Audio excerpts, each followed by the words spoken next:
नमस्ते, मैं हूं किशोर अजवाणी। घड़ी इशारा कर रही है 9 बजे रात का वक्त। 100 बात की एक बात का 100 बात की एक बात में आज लोकसभा की कार्यवाही के दौरान उस वक्त सुरक्षा में बड़ी चूक हुई जब दो लोग दर्शक दीर्घा से सांसदों के बैठने वाली जगह पर कूद गए और वहां उन्होंने स्मोक बम का इस्तेमाल करके पीले रंग का धुआं फैला दिया। सिर्फ संसद भवन के अंदर ही नहीं बल्कि उसके सामने मौजूद ट्रांसपोर्ट भवन के सामने भी एक महिला समेत दो लोगों ने स्मोक बम से धुआं फैलाया और नारेबाजी की। संसद के अंदर और बाहर हमले की इस घटना की साजिश दिल्ली के पास गुरुग्राम में रचने का दावा किया गया और मामले में पुलिस ने घटना को अंजाम देने वाले 4 लोगों समेत कुल 6 लोगों को आरोपी बनाया। और 13 दिसंबर 2001 को संसद पर हुए हमले की 22वीं बरसी के दिन सुरक्षा में भारी चूक पर विपक्ष ने सरकार को घेर लिया। बड़ी खबर आई संसद की सुरक्षा में चूक से जुड़ी। दिल्ली पुलिस ने संसद में कूदने वाले दोनों आरोपियों से पूछताछ शुरू कर दी। पुलिस यह पता लगाने में जुटी है कि इस घटना को अंजाम देने के पीछे आरोपियों का मकसद क्या था। साथ ही इस बात का भी पता लगाया जा रहा है कि लोकसभा में घुसे आरोपी कितने स्मोक बम साथ लेकर आए थे। पुलिस सूत्रों के मुताबिक सभी आरोपी एक दूसरे को करीब 1.5 साल से जानते और वो भगत सिंह और अंबेडकर फैन क्लब के मेंबर भी थे। लोकसभा में स्मोक बम के इस्तेमाल की यह घटना तब हुई जब दो लोग नई संसद में लोकसभा की कार्यवाही के दौरान सांसदों के बैठने वाले हॉल में घुस गए और इसी वजह से संसद में अफरा तफरी मच गई, क्योंकि 13 दिसंबर 2001 को आतंकियों ने संसद को निशाना बनाया था। ठीक 22 साल बाद एक बार फिर संसद की सुरक्षा में हुई चूक की इस घटना के बाद वहां हड़कंप मच गया। घटना तब हुई जब नई संसद में लोकसभा की कार्यवाही चल रही थी और शून्यकाल के दौरान बीजेपी सांसद खगेन मुर्मू अपनी बात रख रहे थे। तभी दो संदिग्ध लोकसभा की दर्शक दीर्घा से अचानक नीचे कूद गए। संसद के अंदर से इस घटना का जो वीडियो सामने आया उसमें एक आदमी सांसदों के बैठने वाली जगह पर कूदता दिखाई दिया। इसके बाद वहां मौजूद कुछ सुरक्षा कर्मी उस आदमी को पकड़ने की कोशिश में जुट गए। कुछ सांसद भी उसे काबू करने के लिए उसकी तरफ दौड़ पड़े, जबकि वहां मौजूद कुछ सांसद किसी अनहोनी की आशंका की वजह से बाहर की तरफ भागने लगे। लेकिन जैसे ही उस आदमी ने खुद को चारों तरफ से घिरा पाया वो वहीं बैठ गया। वहां मौजूद सांसदों के मुताबिक पकड़े जाने से ठीक पहले उस आदमी ने अपने जूते से पीले रंग का एक डिब्बा निकाला। जूते में से उसने कोई चीज निकाली थी और ध्यान उसका उसे खींचने में गया, खोलने में गया और उसके बाद जो धुआं निकला है कुछ पीला सा और कुछ नीला नीला सा और पूरे में धुआं धुआं हो गया संसद में। मतलब उस आदमी ने किसी के कुछ भी समझने से पहले सदन के अंदर कलर स्प्रे कर वहां दहशत फैला दी।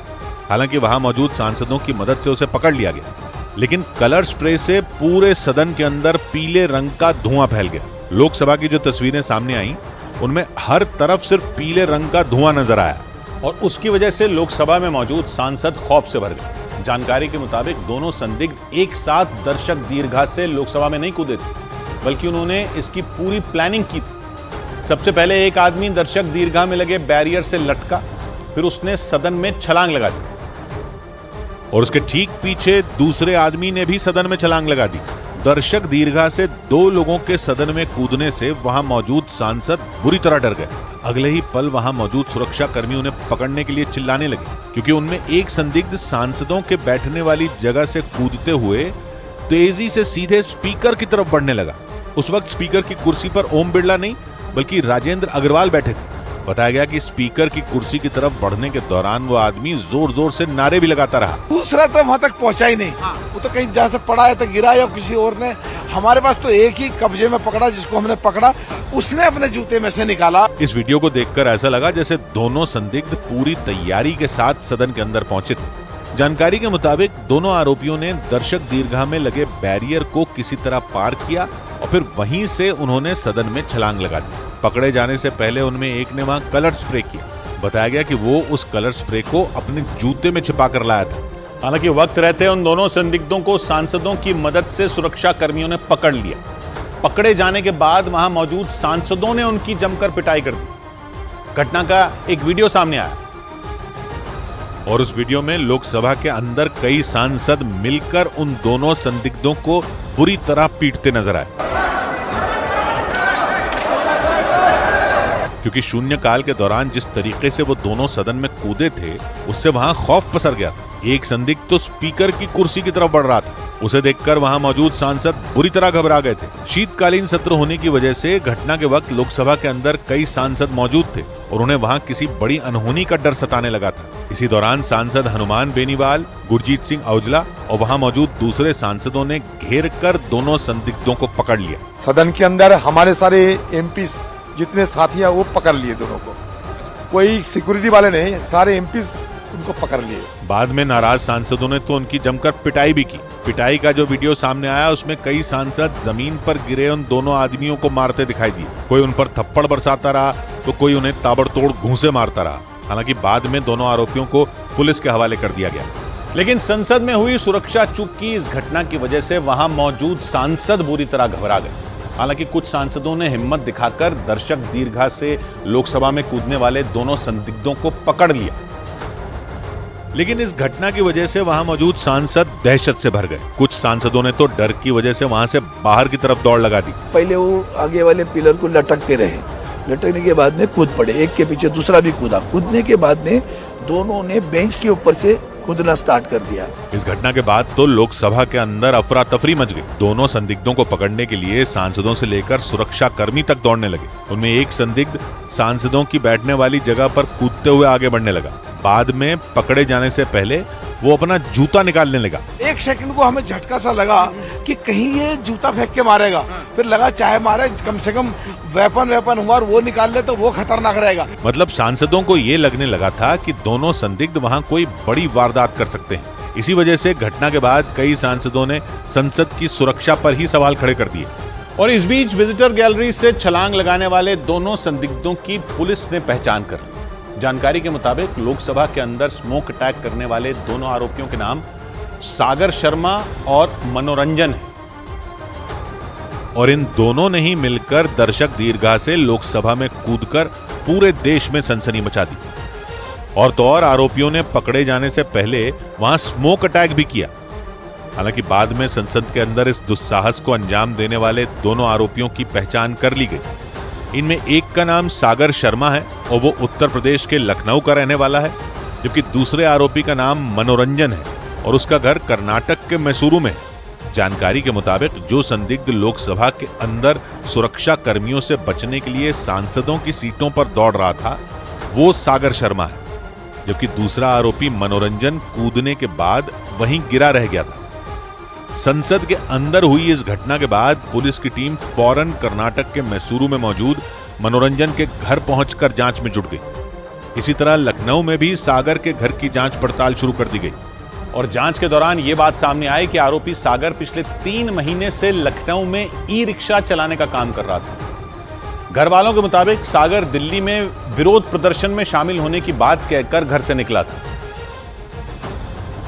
लेकिन घर वालों को इस बात की भनक नहीं थी कि वो अपने साथियों के साथ संसद में स्मोक अटैक जैसी वारदात को अंजाम दे देगा। इस घटना के बाद लखनऊ में सागर के घर पर पुलिस वालों का जमावड़ा लग गया। इस दौरान न्यूज 18 की टीम ने सागर की छोटी बहन से बातचीत की। उस बातचीत में उसने ये बताया कि वो 12वीं तक पढ़ा है और पिछले 3 महीने से लखनऊ में ई रिक्शा चलाने का काम कर रहा था। मुझे तो बस यही पता था, वो जब मम्मी से बता रहा था तब धरना प्रदर्शन के लिए जा रहा है वो दिल्ली, उसने यही बताया था बस।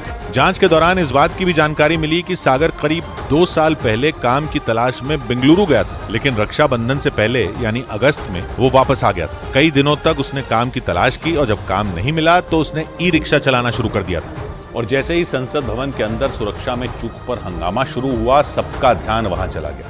लेकिन ठीक उसी वक्त संसद भवन के बाहर भी उसी तरह का प्रदर्शन शुरू हो गया और वहां भी अचानक रंग बिरंगा धुआं उठता देखा गया। वहां भी 2 प्रदर्शनकारी कलर स्प्रे की बोतल लेकर पहुंचे और धुआं फैलाने लगे। मतलब संसद भवन के अंदर हुई घटना से किसी का ध्यान हट तक नहीं पाया था कि वैसा ही प्रदर्शन संसद भवन के बाहर भी शुरू हो गया। और हैरत की बात यह रही कि इन प्रदर्शनकारियों में एक महिला भी थी। उस वीडियो में आरोपी लड़के ने जो स्प्रे पकड़ा था उससे पीले रंग का धुआं निकलता दिखा। इसके बाद एक पुलिस वाले ने उसे पीछे से पकड़ा और दूसरे ने उसके हाथ से किसी तरह वो स्प्रे छीना, लेकिन उसके ठीक पीछे लाल रंग का धुआं निकलता दिखा जो पीले रंग के धुएं से भी ज्यादा तेजी से फैल रहा था। पुलिस वाले तब चौंक गए जब उन्होंने ये देखा कि लाल रंग का स्प्रे उड़ाने वाली आरोपी एक महिला है। और जैसे ही पुलिस ने उन दोनों को पकड़ा, उन्होंने नारेबाजी शुरू कर दी। हालांकि इन दोनों ही आरोपियों को फौरन पुलिस ने गिरफ्त में ले लिया और अपने साथ संसद मार्ग थाने ले गई, जहां उनसे पूछताछ की गई। लेकिन संसद के बाहर मचे इस हंगामे से वहां अफरा तफरी मच गई, क्योंकि कोई ये समझ ही नहीं पाया कि अचानक ये सब कैसे हुआ।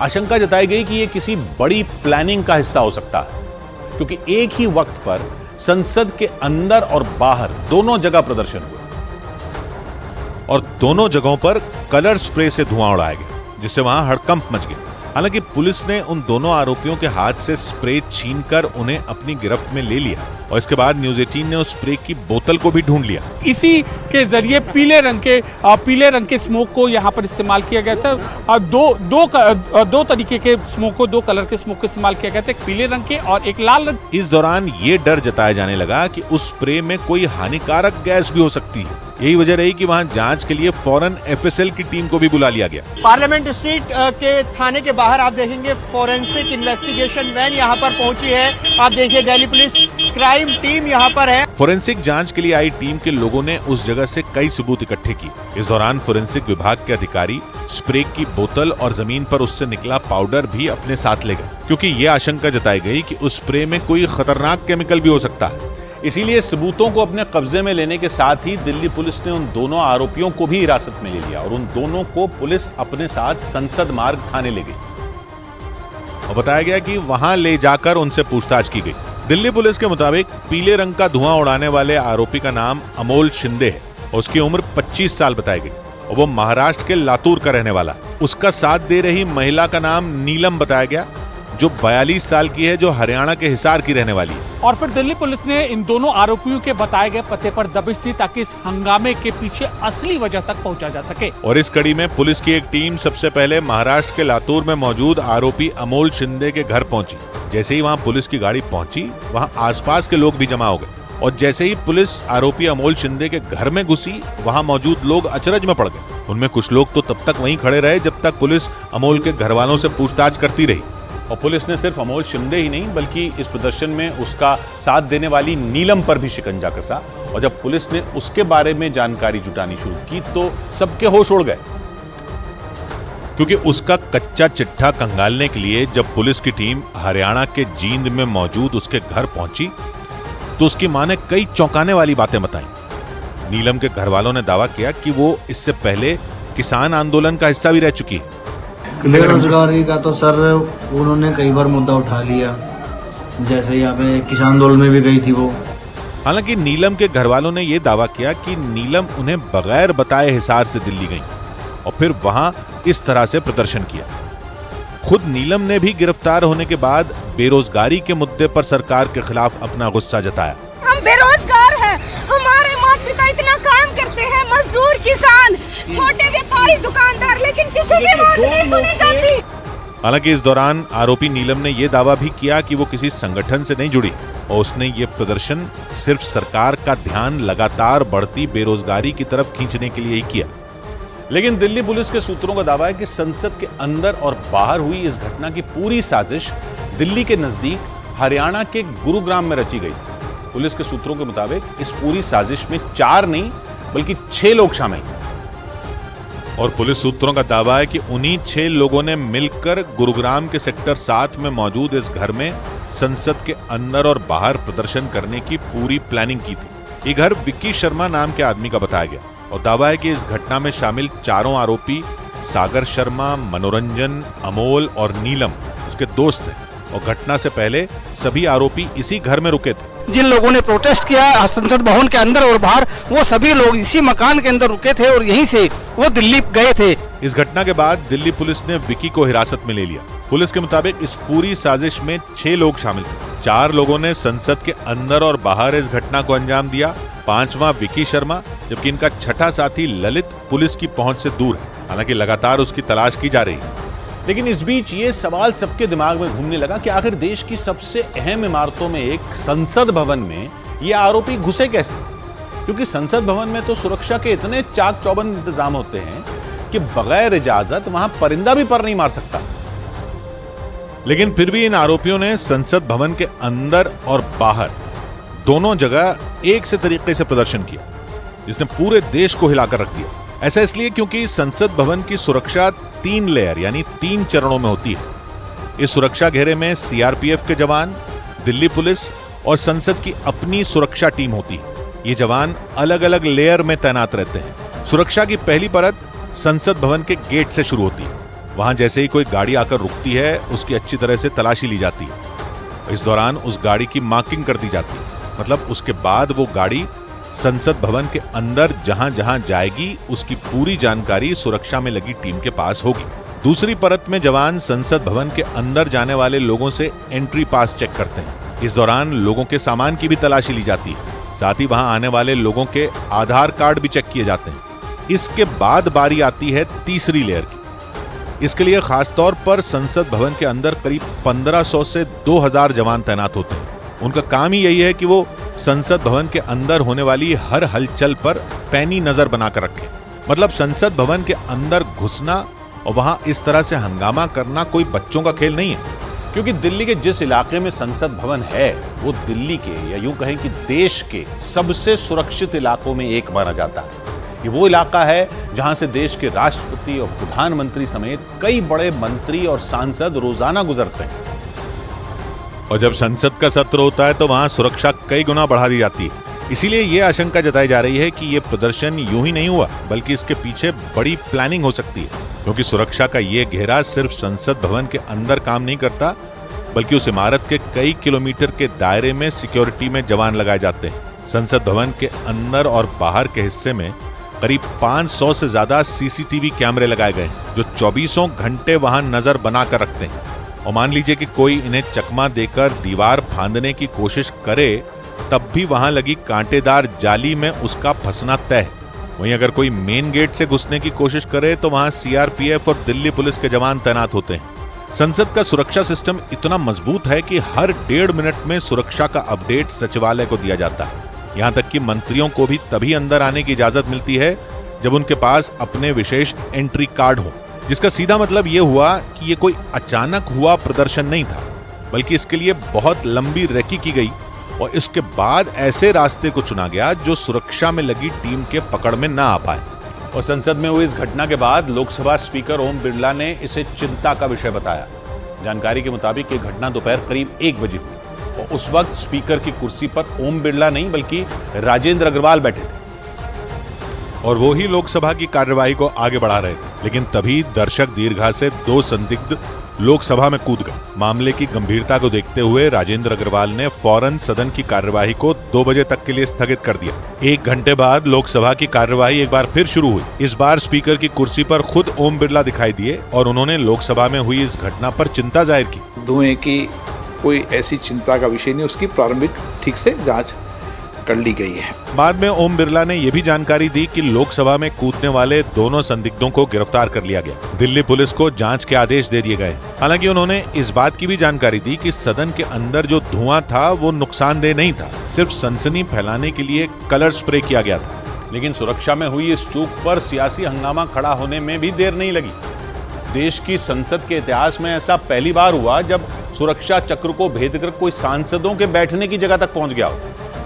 जबकि 2001 में तो संसद पर हमला करने के लिए 5 बंदूकधारी आतंकी पूरी तैयारी के साथ पहुंच गए थे। संसद भवन के गार्ड, दिल्ली पुलिस के जवान और संसद के एक माली समेत 9 लोगों ने अपनी जान देकर संसद को बचाया था। इस बार संसद की सुरक्षा में चूक की घटना ठीक उसी दिन हुई जिस दिन 22 साल पहले संसद पर आतंकियों की बुरी नजर पड़ी थी। कांग्रेस नेता अधीर रंजन ने तो 22 साल पहले संसद की सुरक्षा करते हुए बलिदान हुए जवानों को याद करते हुए वर्तमान सुरक्षा पर तंज कस दिया। सिक्योरिटी है सर, अपने जो सिक्योरिटी जो निहत्ते वो पुराने सदन को बचाने में सफल हुई थी, वो निहत्ते हमारे लोग आज कमी दिखाई दे रहे हैं। तो टीएमसी ने तो उस बीजेपी सांसद को घेर लिया जिसकी सिफारिश पर आरोपियों को संसद भवन का पास जारी किया गया था। टीएमसी सांसद काकोली घोष ने पास दिलाने वाले बीजेपी सांसद प्रताप सिम्हा पर कार्रवाई की मांग कर दी। When this kind of security lapse takes place, punishment should be meted out to the MP who brought them in. कई पार्टियों ने सरकार से सुरक्षा में हुई चूक की जांच कराने की मांग की। लेकिन सुरक्षा एजेंसियों के सामने सबसे बड़ा सवाल यह है कि आखिर सागर और मनोरंजन नाम के ये दोनों आरोपी संसद में स्मोक बम लेकर घुसे तो घुसे कैसे? क्योंकि संसद की सुरक्षा बेहद सख्त होती है। चप्पे चप्पे पर सुरक्षा बल के जवान नजर रखते हैं। लेकिन इसके बाद भी आरोपी सागर और मनोरंजन संसद के अंदर दाखिल हो गए। वो न सिर्फ संसद में घुसे बल्कि कलर स्प्रे लेकर लोकसभा की दर्शक दीर्घा तक पहुंच गए और वहां उन्होंने स्मोक अटैक कर पूरे देश को ही हिलाकर रख दिया। जानकारी के मुताबिक लोकसभा के अंदर स्मोक अटैक करने वाले सागर शर्मा और मनोरंजन सांसद प्रताप सिम्हा के अतिथि के रूप में दर्शक दीर्घा में आए थे, क्योंकि तलाशी के दौरान पुलिस को आरोपी सागर शर्मा से संसद के अंदर जाने का पास मिला। उस पास पर नीचे सांसद प्रताप सिम्हा का नाम लिखा नजर आया। प्रताप सिम्हा कर्नाटक के मैसूरू से बीजेपी के सांसद हैं और दूसरी बार संसद पहुंचे हैं। और खबर है कि संसद की सुरक्षा में सेंध के बाद सांसद प्रताप सिम्हा ने लोकसभा स्पीकर ओम बिरला और संसदीय कार्य मंत्री प्रहलाद जोशी से मुलाकात कर इस मुद्दे पर सफाई दी। लेकिन इस घटना के बाद संसद की कार्यवाही देखने के लिए आने वाले लोगों की जांच का मुद्दा भी उठने लगा। हालांकि संसद की विजिटर गैलरी में पहुंचने के लिए एक लंबी प्रक्रिया से गुजरना पड़ता है, जिसकी शुरुआत किसी सांसद की सिफारिश से ही होती है। जब तक संसद का कोई मौजूदा सदस्य सिफारिश न करे, संसद की विजिटर गैलरी तक पहुंचना मुमकिन नहीं है। विजिटर पास हासिल करने की प्रक्रिया का पहला चरण यही है। सबसे पहले किसी संसद सदस्य की सिफारिश लेना जरूरी होता है। आमतौर पर सांसद अपने क्षेत्र के लोगों या छात्रों को संसद की कार्यवाही दिखाने के लिए इस तरह के पास जारी करते हैं। दूसरा चरण सांसद के स्तर पर जांच का होता है। नियमों के मुताबिक सांसदों को उन लोगों की जांच कर लेनी चाहिए जिनके लिए पास जारी कराया जाना हो। तीसरे चरण में पास से जुड़ी याचिका सांसद के दफ्तर की तरफ से संसद को पहुंचाई जाती है, जिसके लिए अब ऑनलाइन पोर्टल पर भी व्यवस्था कर दी गई है। इसमें उन लोगों की पहचान से जुड़े दस्तावेज भी लगाए जाते हैं जिनके लिए पास बनाया जा रहा होता है। और इस प्रक्रिया के पूरा होने के बाद अगले दिन की संसद की कार्यवाही का पास बनाया जाता है। पास पर उस सांसद का नाम भी दर्ज होता है जिसकी सिफारिश से पास बनता है। लेकिन ये प्रक्रिया केवल पास पाने तक की है। संसद में एंट्री की प्रक्रिया तो यहाँ से शुरू होती है, क्योंकि संसद की विजिटर गैलरी तक पहुँचने से पहले कई चरणों की सुरक्षा जांच से होकर गुजरना पड़ता है। हालांकि अब यह साफ हो चुका है कि संसद में फेंके गए स्मोक बम में कोई खतरनाक केमिकल नहीं था, लेकिन किसी विरोध प्रदर्शन में इस तरह के स्मोक बम का इस्तेमाल पहली बार हुआ। हालांकि ये स्मोक बम कोई नई चीज नहीं है और ना ही इसका मिलना कोई मुश्किल बात है। आमतौर पर होली के दिन के जश्न में इस तरह के स्मोक बम का बड़े पैमाने पर इस्तेमाल होता है। इतना ही नहीं, किसी भी तरह का जश्न मनाने के लिए भी इन बमों का इस्तेमाल होता है। ये बाजार में रंगों की दुकानों पर आसानी से मिलता है, क्योंकि इसे जलाने से पटाखों जैसी आवाज होती है और उसके बाद रंग बिरंगा धुआं निकलता है। इसमें खास तौर पर सिर्फ वही केमिकल डाले जाते हैं जिनका शरीर पर कोई नुकसान ना हो। जश्न मनाने में इन बमों का इस्तेमाल कुछ सालों से होने लगा है, लेकिन सुरक्षा बल के जवान स्मोक बम का इस्तेमाल लंबे वक्त से कर रहे हैं, क्योंकि इनसे अलग अलग रंगों का धुआं निकलता है। इसलिए सेना के जवान अपने ऑपरेशन के दौरान एक दूसरे को सिग्नल देने के लिए इन बमों का इस्तेमाल करते हैं। कई बार इन्हीं बमों के जरिए सेनाएं ऑपरेशन के दौरान दुश्मन को चकमा भी देती हैं। हालांकि विरोध प्रदर्शन में इस तरह के धुएं के इस्तेमाल का कोई पुराना उदाहरण नहीं है और वो सुरक्षा के इस घेरे को चकमा देने में कामयाब हो गए और ये लोग। और इस घटना ने 13 दिसंबर 2001 की याद दिला दी। ये वो दिन था जब संसद भवन पर अब तक का सबसे बड़ा हमला हुआ था और आतंकियों ने संसद भवन में घुसकर अंधाधुंध गोलीबारी की थी। 13 दिसंबर 2001 वो दिन था जब संसद की सुरक्षा में अब तक की सबसे बड़ी चूक देखी गई थी। हालांकि उस दिन इस बार की तरह संसद का सत्र नहीं चल रहा था।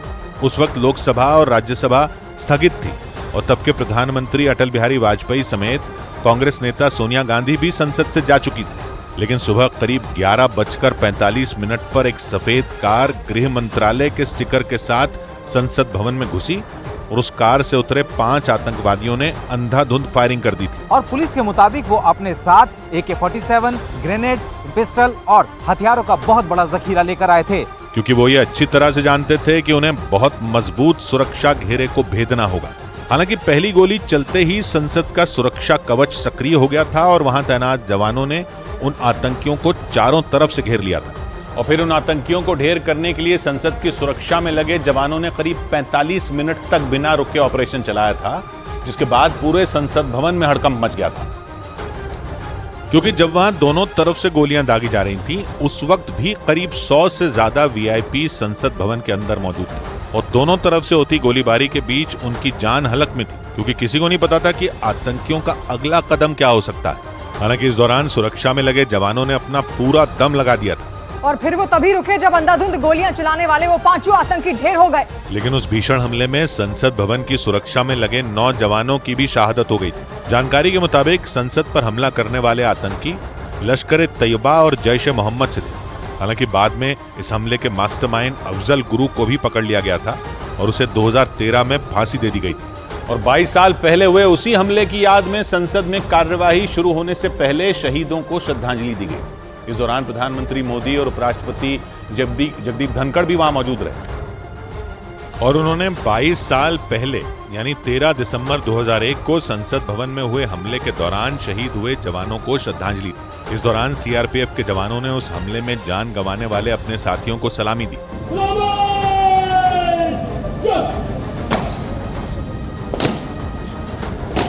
इसके बाद प्रधानमंत्री मोदी उन शहीदों के परिवार वालों से भी मिले। इस दौरान उनके साथ उपराष्ट्रपति जगदीप धनखड़ भी मौजूद रहे। साथ ही लोकसभा के स्पीकर ओम बिरला और कांग्रेस अध्यक्ष मल्लिकार्जुन खड़गे भी वहां नजर आए। संसद में 22 साल पहले हुए भीषण हमले ने सारे देश को हिलाकर रख दिया था। उस हमले में कुल 9 जवानों की शहादत हुई थी और उसी हमले को याद करते हुए राष्ट्रपति द्रौपदी मुर्मू ने भी शहीद हुए जवानों को श्रद्धांजलि दी। उधर बड़ी खबर आई केरल के शबरीमला मंदिर में मची भगदड़ से जुड़ी। मंदिर में अव्यवस्था का आरोप लगाकर बीजेपी ने केरल सरकार के खिलाफ मोर्चा खोल दिया। सैकड़ों की संख्या में बीजेपी कार्यकर्ताओं ने सड़क जाम करके मुख्यमंत्री पी विजयन के खिलाफ नारेबाजी की। शबरीमला मंदिर में बदइंतजामी के मुद्दे पर कांग्रेस ने भी बीजेपी के सुर में सुर मिला दिया। बीते 5 दिनों में शबरीमला मंदिर में दर्शन के लिए लाखों की संख्या में श्रद्धालु पहुंच गए, जिसकी वजह से वहां किए गए इंतजाम नाकाफी साबित हुए और भगदड़ मच गई।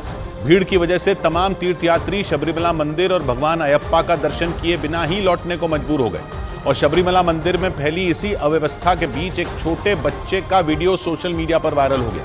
वीडियो में पुलिस की गाड़ी के अंदर सहमा हुआ बच्चा लाखों लोगों की भीड़ के बीच अपने पिता को ढूंढता नजर आया और इसके लिए वो कभी चीखता तो कभी बस के अंदर से ही पिता को तलाशने के लिए इधर उधर देखता नजर आया। इस दौरान बच्चा लगातार रोता दिखाई दिया। लाखों लोगों की भीड़ में परिवार से बिछड़ जाने के बाद वो बच्चा बुरी तरह घबराया हुआ था। अपने पिता को ढूंढने के लिए उसने बस के अंदर से चीखकर आवाज लगाई। जब उस बच्चे के पिता उसे कहीं नजर नहीं आए तो बस के बाहर खड़े एक पुलिस वाले के सामने उसने हाथ जोड़कर अपने पिता को ढूंढने की गुहार लगाई। इस दौरान वो पुलिस वाला उस बच्चे को शांत रहने और उसे उसके परिवार से मिलवाने का भरोसा देता नजर आया, लेकिन डरे, सहमे और घबराए बच्चे की नजरें कभी बस के अंदर तो कभी सड़क पर अपने पिता को तलाशती रही। थोड़ी देर बाद जब बच्चे को उसके पिता नजर आए तब जाकर उसका डर थोड़ा कम हुआ। उसने बस के बाहर अपने पिता की तरफ हाथ आगे बढ़ाया। हालांकि इस दौरान भी उसकी आंखों से लगातार आंसू गिरते रहे। हालांकि खबरों के मुताबिक बाद में वो बच्चा अपने परिवार के साथ घर लौट गया, लेकिन विपक्षी दलों ने आरोप लगाया कि अव्यवस्था और सरकार की लापरवाही के कारण ही वो बच्चा अपने परिवार से बिछड़ गया था। शबरीमला में दर्शन के लिए पहुंच रहे श्रद्धालुओं ने भी वहां अव्यवस्था का आरोप लगाया। बीते 5 दिन में शबरीमला मंदिर में भगवान अयप्पा के दर्शन के लिए हर रोज लाखों लोग पहुंच रहे हैं और उन श्रद्धालुओं की भीड़ की डरा देने वाली कई तस्वीरें सोशल मीडिया पर सामने आई। शबरीमला मंदिर से सामने आए एक वीडियो में हजारों श्रद्धालु कतार में दर्शन के लिए खड़े दिखाई दिए। सीढ़ियों के ऊपर से बनाए गए इस वीडियो में जहां तक नजरें गईं, श्रद्धालुओं की भीड़ ही नजर आई। वीडियो में भगवान अयप्पा के दर्शन के लिए पहुंचे भक्तों की कई किलोमीटर लंबी लाइन लगी नजर आई। खबरों के मुताबिक 15 से 20 घंटे लाइन में खड़े रहने के बाद श्रद्धालु मंदिर में दर्शन के लिए पहुंच पा रहे हैं। सोशल मीडिया पर वायरल एक दूसरे वीडियो में मंदिर में पहुंच चुके श्रद्धालुओं ने अव्यवस्था का आरोप लगाया और केरल के मुख्यमंत्री पिनरई विजयन के खिलाफ नारेबाजी की। Kerala CM Kerala CM. वहीं सोशल मीडिया पर वायरल एक और वीडियो में सैकड़ों की संख्या में श्रद्धालु बसों में ठूस ठूस कर भरे नजर आए, जबकि सैकड़ों श्रद्धालु सड़क पर बस में घुसने के लिए अपनी बारी का इंतजार करते हुए दिखाई दिए। वीडियो में कुछ श्रद्धालु तो बस की खिड़कियों से भी बस में घुसते दिखे। यानी शबरीमला मंदिर में चरमरा चुकी व्यवस्था के बीच श्रद्धालु किसी भी तरह भगवान अयप्पा के दर्शन कर लेना चाहते थे।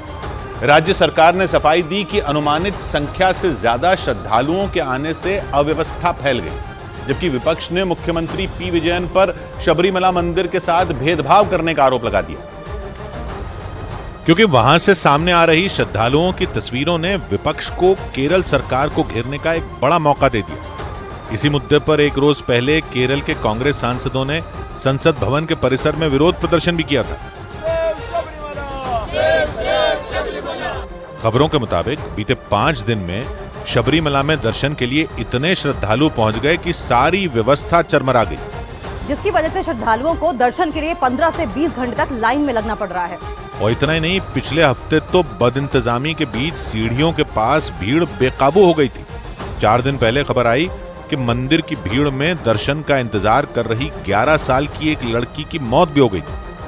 दर्शन के लिए गए श्रद्धालुओं ने आरोप लगाया कि केरल की सरकारी बसें घंटों तक ठप रहीं, जिससे यातायात व्यवस्था भी पूरी तरह से चरमरा गई। जबकि पुलिस ने बताया कि अनुमानित संख्या से ज्यादा श्रद्धालुओं के आने की वजह से परेशानी बढ़ी। हालांकि अनुमानित संख्या से ज्यादा श्रद्धालुओं की राज्य सरकार और पुलिस की दलील को बीजेपी और कांग्रेस ने सिरे से खारिज कर दिया और सवाल किया कि केरल सरकार ने श्रद्धालुओं की संख्या को देखते हुए पहले से इंतजाम क्यों नहीं किए। बीजेपी के छात्र संगठन भारतीय जनता युवा मोर्चा ने तो केरल सरकार के खिलाफ मोर्चा खोल दिया और राजधानी तिरुवनंतपुरम में सड़क पर जोरदार प्रदर्शन किया। मुख्यमंत्री आवास की तरफ बढ़ रहे बीजेपी कार्यकर्ताओं और समर्थकों को रोकने के लिए पुलिस ने बैरिकेडिंग कर दी।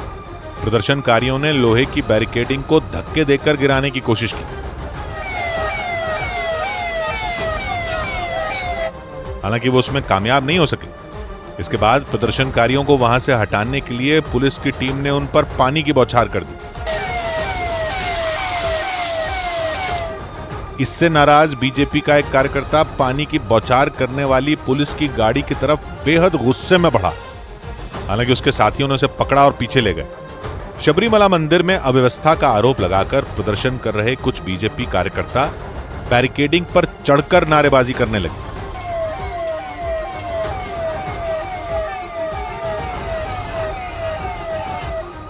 हालांकि बाद में पुलिसकर्मियों ने प्रदर्शनकारियों को बैरिकेड से उतारा और हिरासत में ले लिया। लेकिन शबरीमला मंदिर में अव्यवस्था का आरोप लगाकर बीजेपी या कांग्रेस ही केरल सरकार पर हमलावर नहीं है, बल्कि मंदिर में दर्शन करने पहुंचे हजारों श्रद्धालुओं ने भी सड़क पर जैम लगाकर राज्य सरकार के खिलाफ गुस्सा जाहिर किया। और इसका एक वीडियो भी सामने आया जिसमें हजारों की संख्या में भगवान अयप्पा के भक्त सड़क पर खड़े नजर आए। श्रद्धालुओं ने पंबा रोड को पूरी तरह ब्लॉक कर दिया। इस दौरान वहां पुलिस की एक गाड़ी भी जैम में फंसी नजर आई, जिसके आगे खड़े होकर श्रद्धालु नारे लगाते दिखाई दिए। केरल सरकार के खिलाफ प्रदर्शन के दौरान श्रद्धालु नारेबाजी के साथ शंखनाद भी करते दिखे। नाराज श्रद्धालुओं ने पंबा में जिस सड़क पर जैम लगाया वो सीधे शबरीमला मंदिर की तरफ जाती। पंबा से शबरीमला मंदिर तक श्रद्धालुओं को पैदल ही यात्रा करनी होती। नाराज श्रद्धालुओं को समझाने और जैम खुलवाने के लिए कई पुलिसकर्मी उनसे बातचीत करते दिखे। हालांकि कई घंटों तक नाराज श्रद्धालुओं ने वहां हंगामा किया। लेकिन सवाल उठ रहे हैं कि अचानक इतनी बड़ी संख्या में श्रद्धालु शबरीमला मंदिर में दर्शन के लिए क्यों पहुंचे। राज्य सरकार ने तर्क दिया कि बीते दिनों चेन्नई में हुई बारिश और तेलंगाना चुनाव की वजह से वहां के श्रद्धालुओं ने यात्रा नहीं की थी, लेकिन चुनाव बीतने और मौसम ठीक होने के बाद बड़ी संख्या में वहां श्रद्धालु मंदिर पहुंच गए और इसी वजह से मंदिर की व्यवस्थाओं पर बहुत बुरा असर पड़ा। 18 पहाड़ियों के बीच बसे शबरीमला मंदिर के प्रति केरल समेत पूरे दक्षिण भारत के लोगों में गहरी आस्था है। हालांकि हर साल भगवान अयप्पा के दर्शन के लिए पूरे देश से लोग यहां पहुंचते हैं। शबरीमला मंदिर दर्शन के लिए साल में सिर्फ नवंबर से जनवरी तक यानी 3 महीनों के लिए ही खुलता है, बाकी महीने इसे बंद रखा जाता है। इसी वजह से केरल सरकार और पुलिस ने तर्क दिया कि कई राज्यों से श्रद्धालु एक ही साथ वहां दर्शन के लिए पहुंच गए और उससे हालात बिगड़ गए। केरल के मुख्यमंत्री पिनरई विजयन ने दावा किया कि शबरीमला में हालात पूरी तरह नियंत्रण में। भीड़ को नियंत्रित करने के लिए ऑनलाइन बुकिंग की अधिकतम सीमा 90,000 से घटाकर 80,000 कर दी गई। राज्य सरकार ने बाहर से आने वाले श्रद्धालुओं से थोड़े दिन रुक जाने की अपील की। उधर पंजाब के पटियाला में एक प्रेशर कुकर के बम की तरह फटने का डरा देने वाला वीडियो सामने आया।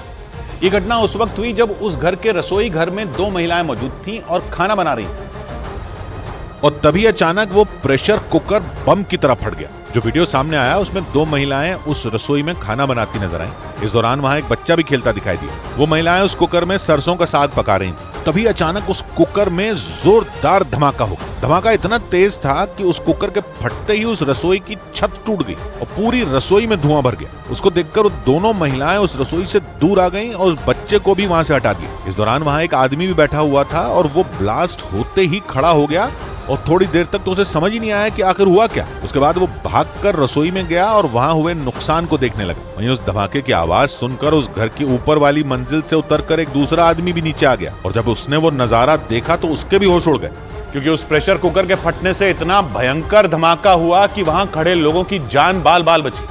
हालांकि उस धमाके की वजह से उस रसोई की सूरत बदल गई, क्योंकि उस प्रेशर कुकर के फटते ही उस रसोई की छत टूट गई और उस रसोई का सारा सामान बिखर गया। हालांकि गनीमत ये रही कि इस हादसे में उन दोनों महिलाओं को सिर्फ मामूली चोटें आई, लेकिन इस तरह का हादसा न हो इसके लिए प्रेशर कुकर में खाना बनाते वक्त कई तरह की सावधानियां बरतने की अपील की जाती है, क्योंकि ऐसे कई कारण हैं जिनकी वजह से प्रेशर कुकर फट सकता है। उनमें कुकर में जरूरत से कम पानी भरना, खाना बिना पके ही कुकर को जबरदस्ती खोलने की कोशिश करना, कुकर में क्षमता से ज्यादा खाना पकाना और कुकर की सीटी और रबर की ठीक से सफाई न करना जैसे कारण शामिल हैं। बताया गया कि पटियाला में ये जो हादसा हुआ उसमें खाना पकाते हुए उस कुकर में गैस ज्यादा बनने की बात सामने आई, उसी वजह से उस कुकर में जोरदार धमाका हो गया। उधर बड़ी खबर आई मध्य प्रदेश में नई सरकार बनने के बाद चल रही सियासी हलचल से जुड़ी।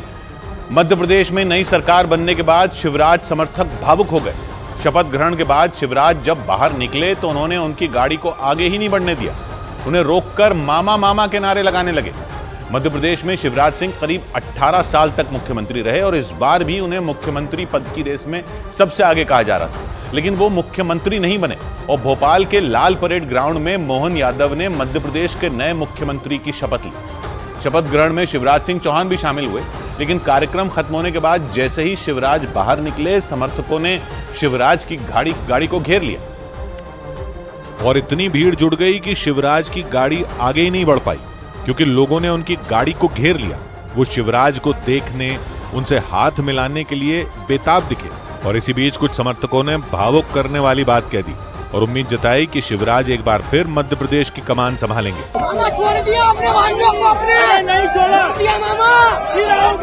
समर्थकों से घिरी गाड़ी लंबे वक्त तक एक ही जगह खड़ी रही। इस दौरान शिवराज लगातार उनसे हाथ मिलाते रहे और उनके समर्थक मामा मामा कहते रहे। बीच बीच में शिवराज के समर्थन में नारे भी लगे और हर तरफ मामा मामा सुनाई दिया। शिवराज सिंह चौहान की गाड़ी को लोगों ने लाल परेड ग्राउंड के बाहर रोका, क्योंकि शिवराज सिंह चौहान मोहन यादव के शपथ ग्रहण में शामिल होने वहां गए थे, लेकिन जैसे ही वो बाहर आए उनका सामना उनके समर्थकों से हो गया और शिवराज के गाड़ी में बैठने से पहले ही नारेबाजी शुरू हो गई। शिवराज ने गाड़ी में बैठने से पहले वहां खड़े एक संत के पैर भी छुए और पीछे से उनके समर्थन में नारे लगते रहे। मध्य प्रदेश की शान है। नारेबाजी के बीच शिवराज गाड़ी में बैठे रहे, लेकिन आगे नहीं बढ़ पाए और अंत में शिवराज सिंह चौहान गाड़ी से उतरकर अपने समर्थकों के बीच पहुंच गए। उन्होंने पहले हाथ हिलाकर उनका अभिवादन किया और फिर समर्थकों से हाथ मिलाया।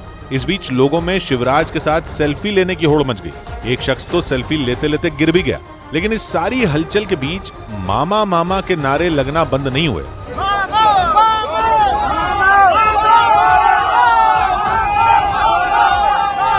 मध्य प्रदेश में बीजेपी की जीत के बाद शिवराज लगातार जनता के बीच नजर आए और कहा गया कि शिवराज ने इसके जरिए इशारों में आला कमान को अपना संदेश भेजा।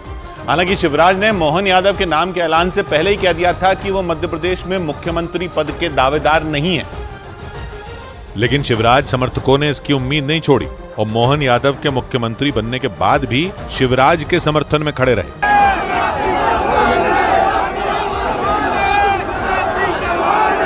लाल परेड ग्राउंड के बाहर तो इतनी भीड़ जुट गई कि पैर रखने तक की जगह नहीं बची। उनका उत्साह तब और बढ़ गया जब शिवराज गाड़ी से उतरकर उनके बीच पहुंच गए। ये देखकर लोग खुश हो गए और शिवराज के साथ तस्वीर खिंचवाने की होड़ लग गई। शिवराज सिंह चौहान ने भी उनके साथ तस्वीर खिंचवाई और सिर पर हाथ रखकर उन्हें आशीर्वाद दिया। कुछ ऐसी ही भावुक करने वाली तस्वीरें एक दिन पहले भी आई थी, क्योंकि शिवराज से मिलने पहुंची कई महिलाएं रो पड़ी थीं। क्योंकि शिवराज से मिली महिलाएं उनके मुख्यमंत्री नहीं बनने से निराश थीं और इसीलिए उनकी आंखों से आंसू आ गए थे। शिवराज भी लोगों का प्यार देखकर भावुक हो गए थे, लेकिन उन्होंने ये बता दिया कि उन्हें आला कमान का फैसला मंजूर है। मध्य प्रदेश के नए मुख्यमंत्री के शपथ ग्रहण से पहले उन्होंने पौधा लगाया। इसी दौरान मीडिया ने उनसे सवाल पूछे और मोहन यादव की शपथ से पहले दिए गए अपने आखिरी बयान में उन्होंने एक बार फिर जता दिया कि ये पल उनके लिए भावुक करने वाला है। अब विदा जस की तस रख दीनी चदरिया। शिवराज सिंह चौहान ने एक दिन पहले प्रेस कॉन्फ्रेंस में भी ऐसा बयान दिया था जो चर्चा का विषय बन गया था, क्योंकि अपने बयान में शिवराज ने दिल्ली नहीं जाने की वजह बताई थी। एक बात मैं बड़ी विनम्रता के साथ कहता हूं कि अपने लिए कुछ मांगने जाने से बेहतर मैं मरना समझूंगा, और इसलिए मैंने कहा था मैं दिल्ली नहीं जाऊंगा। मध्य प्रदेश में मोहन यादव ने मुख्यमंत्री और जगदीश देवड़ा और राजेंद्र शुक्ला ने उप मुख्यमंत्री पद की शपथ ली। इस कार्यक्रम में प्रधानमंत्री और गृह मंत्री समेत बीजेपी शासित कई राज्यों के मुख्यमंत्री भी शामिल हुए। शिवराज भी इसका हिस्सा बने और जैसे ही वो कार्यक्रम से बाहर निकले, लोगों ने उन्हें घेर कर उनके लिए अपना समर्थन दिखाया और ये तस्वीरें सुर्खियों में आ गई। उधर बड़ी खबर आई, पाकिस्तान में एक दिन पहले हुए आत्मघाती हमले से जुड़ी आतंकी संगठन टीटीपी यानी तहरीक तालिबान पाकिस्तान ने उस आत्मघाती हमलावर का वीडियो जारी कर दिया जो पुलिस चौकी में विस्फोटकों से भरी गाड़ी लेकर दाखिल हुआ था। दावा है कि ये वही हमलावर था जिसने एक दिन पहले खैबर पख्तूनख्वा प्रांत के डेरा इस्माइल खां में पुलिस चौकी में भयंकर तबाही मचाई थी। उस हमले में पाकिस्तान पुलिस और सेना के 23 जवानों की मौत हो गई थी और इस हमले के वक्त पाकिस्तानी सेना के प्रमुख आसिम मुनीर अमेरिका के दौरे पर थे। हालांकि बाद में पाकिस्तान ने 2 हमलावरों को ढेर करने का दावा भी किया और इस हमले के अगले दिन टीटीपी ने उनमें एक आत्मघाती हमलावर का वीडियो जारी किया। उस वीडियो में दिख रहे आदमी का नाम कारी शाकिर बताया गया और बताया गया कि वो अफगानिस्तान के हेलमंद प्रांत का रहने वाला था। आतंकी संगठन टीटीपी के मुताबिक कारी शाकिर ही विस्फोटकों से भरी कार को लेकर एक दिन पहले पुलिस चौकी में दाखिल हुआ और फिर उसने वहां ऐसा धमाका किया कि भयंकर तबाही मच गई। दावा है कि उसके साथ 3 और आतंकी भी थे और उन्होंने मिलकर खैबर पख्तूनख्वा प्रांत के डेरा इस्माइल खां में पुलिस चौकी को निशाना बनाया था। एक दिन पहले पाकिस्तान में उस वक्त हड़कंप मच गया था जब आतंकियों ने विस्फोटकों से भरी गाड़ी को पुलिस चौकी में घुसा दिया था। इसके बाद हमलावरों ने वहां अंधाधुंध फायरिंग की थी। इसके साथ ही वहां कई धमाके भी किए गए। जिस चौकी पर यह हमला हुआ उसका इस्तेमाल पाकिस्तान की सेना भी करती है। इसी वजह से पाकिस्तान पुलिस के साथ साथ सेना के भी कई जवानों की मौत हो गई थी। यह हमला खैबर पख्तूनख्वा प्रांत में हुआ था जिसे टीटीपी का गढ़ माना जाता है। हालांकि पहले इसकी जिम्मेदारी टीजेपी यानी तहरीक जिहाद पाकिस्तान ने ली थी, लेकिन बाद में टीटीपी ने डंके की चोट पर ऐलान कर दिया कि उसी ने यह हमला करवाया था और इसीलिए पाकिस्तान ने एक बार फिर आरोप लगाया कि टीजेपी यानी तहरीक जिहाद पाकिस्तान और कोई नहीं बल्कि टीटीपी से ही जुड़ा आतंकी संगठन। यही नहीं, इस भीषण हमले से भड़के पाकिस्तान ने अफगानिस्तान के राजदूत को कड़ी फटकार भी लगा दी, क्योंकि पाकिस्तान लंबे वक्त से यह आरोप लगा रहा है कि अफगानिस्तान की तालिबान सरकार टीटीपी को बढ़ावा दे रही है। इस बीच जैसे ही खैबर पख्तूनख्वा में पुलिस चौकी पर हमले की घटना हुई, वैसे ही पाकिस्तान की सरकार ने इस्लामाबाद में मौजूद अफगानिस्तान के राजदूत को बुलाकर अपनी आपत्ति दर्ज कराई और अपने बयान में पाकिस्तान ने 2 टूक कह दिया कि अफगानिस्तान इस हमले से जुड़े टीटीपी के आतंकियों को पकड़कर उसके हवाले कर दे। यही नहीं, पाकिस्तान ने डेरा इस्माइल खां में हुए हमले की साजिश रचने वालों पर भी एक्शन लेने की मांग की। माना जा रहा है कि हमले की इस घटना ने पाकिस्तान और अफगानिस्तान के रिश्ते में आई दरार को और चौड़ा कर दिया। दोनों देशों के रिश्ते पिछले कई महीनों से खराब हैं। उनके बीच इस कदर दुश्मनी बढ़ गई है कि पाकिस्तान ने अपने यहाँ कई साल से रहने वाले अफगानिस्तान के हजारों शरणार्थियों को पिछले महीने जबरदस्ती उनके देश वापस भेज दिया। और माना जा रहा है कि पाकिस्तान और अफगानिस्तान के खराब रिश्ते की एक बड़ी वजह आतंकी संगठन टीटीपी भी है। टीटीपी के लड़ाके 2021 से ही पाकिस्तान को टारगेट करना है और उनके निशाने पर पाकिस्तान की सेना और पुलिस। माना जाता है कि पाकिस्तान के खैबर पख्तूनख्वा प्रांत में टीटीपी के सैकड़ों आतंकी हैं। इस प्रांत की सीमा अफगानिस्तान से भी लगती है। यही नहीं, टीटीपी ने सितंबर महीने में इस प्रांत के चित्राल जिले पर हमला कर उस पर कब्जे का दावा भी कर दिया था। उस दौरान टीटीपी के हमले में पाकिस्तानी सेना के 100 से ज्यादा जवानों की मौत की खबर सामने आई थी। इससे पहले भी टीटीपी के लड़ाके कई बार पाकिस्तान की पुलिस और उसकी सेना को निशाना बना चुके हैं। उनका मकसद खैबर पख्तूनख्वा से पाकिस्तान की सरकार को हटाकर उस पर कब्जा करने का। पाकिस्तान का आरोप है कि तालिबान की शह पर ही टीटीपी इतने बड़े बड़े हमलों को अंजाम दे रहा है। हालांकि पाकिस्तान के इन आरोपों को तालिबान कई बार नकार चुके हैं। उधर बड़ी खबर आई, गाजा में हमास से जंग लड़ने उतरी इजराइल की याहलोम यूनिट से जुड़ी। याहलोम यूनिट ने गाजा में हमास के लड़ाकों का एनकाउंटर तेज कर दिया। इस यूनिट ने हमास के कई लड़ाकों को मार गिराने का दावा किया।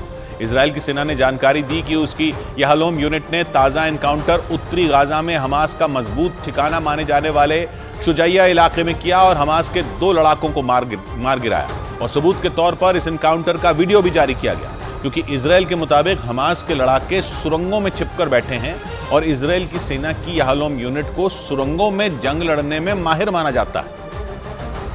और इजराइल ने दावा किया कि एनकाउंटर का ये वीडियो ऐसी ही एक जगह का है। वीडियो में साफ साफ नजर आया कि कैसे इजराइल की याहलोम यूनिट का एक सैनिक अकेले हमास लड़ाकों से भिड़ गया। उसने इमारत के अंदर घुसकर और बिल्कुल सामने खड़े होकर हमास लड़ाके को गोलियों से भून डाला।